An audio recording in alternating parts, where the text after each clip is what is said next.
सुशीला कार्की ने भारत के लिए किया बड़ा ऐलान। केपी ओली का भारत विरोधी खेल खत्म।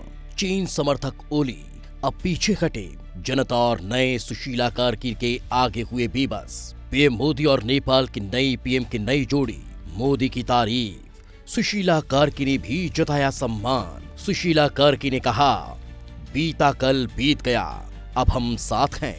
मोदी की फैन बनी सुशीला कार्की नेपाल के प्रधानमंत्री पद की शपथ लेते ही किया बड़ा ऐलान। नेपाल की नई प्रधानमंत्री सुशीला कार्की ने जैसे ही शपथ ली, उन्होंने भारत के साथ मजबूत रिश्तों को लेकर स्पष्ट संदेश दे दिया। वहीं पूर्व प्रधानमंत्री केपी ओली के दिनों में भारत और नेपाल के संबंध तनावपूर्ण रहे। केपी ओली ने भारत के खिलाफ साजिशें रची थी और नेपाल में कुछ ऐसी हरकतें की थी जिनसे वहां की जनता में असंतोष बढ़ गया। नेपाल के केपी ओली ने प्रधानमंत्री बनने के बाद भारत से टकराने की कोशिश की, लेकिन जनता ने ऐसा हाल बना दिया कि उन्हें सेना के हेलीकॉप्टर से भागना पड़ा।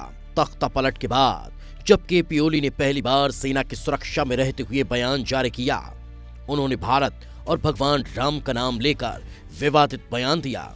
उन्होंने कहा कि उन्हें भारत और भगवान राम के बारे में बोलने की सजा मिली। हालांकि केपी ओली पर नेपाल में भ्रष्टाचार के आरोप भी थे और उन्होंने चीन के दबाव में भारत और नेपाल के लोगों के बीच दूरी बढ़ाने की कोशिश की। साथ ही उन्होंने भारत के काला पानी और लिम्पियाधुरा इलाकों पर विवादित दावा किया, जो भारत के उत्तराखंड राज्य से जुड़े हैं। केपी ओली चीन समर्थक वामपंथी नेता हैं और नेपाल में चीन की नीतियां लागू करने में सक्रिय रहे हैं।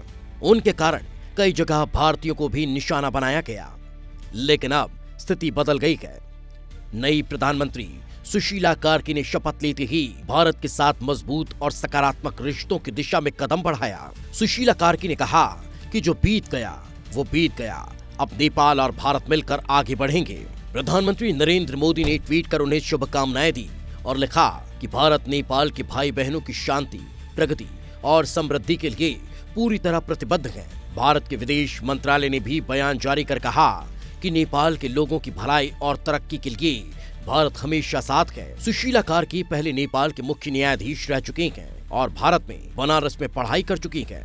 इस वजह से उन्हें भारत और नेपाल के बीच मजबूत रिश्तों की अहमियत अच्छे से समझ गए। केपी ओली ने नेपाल और भारत के बीच रिश्तों को तनावपूर्ण बनाने के अलावा भगवान राम का भी अपमान किया था। अब उनकी जगह सुशीला कार्की और पीएम मोदी की जोड़ी नए और सकारात्मक रिश्ते बनाएगी। हालांकि वामपंथियों और केपी ओली जैसे नेताओं से सतर्क रहना जरूरी है, क्योंकि वे अभी भी भारत के खिलाफ बयान दे रहे हैं। लेकिन उनकी हरकतों के बावजूद नेपाल और भारत दोनों देशों के लिए नया दौर सकारात्मक नजर आता है। आपकी राय क्या है? कमेंट बॉक्स में जरूर बताएं।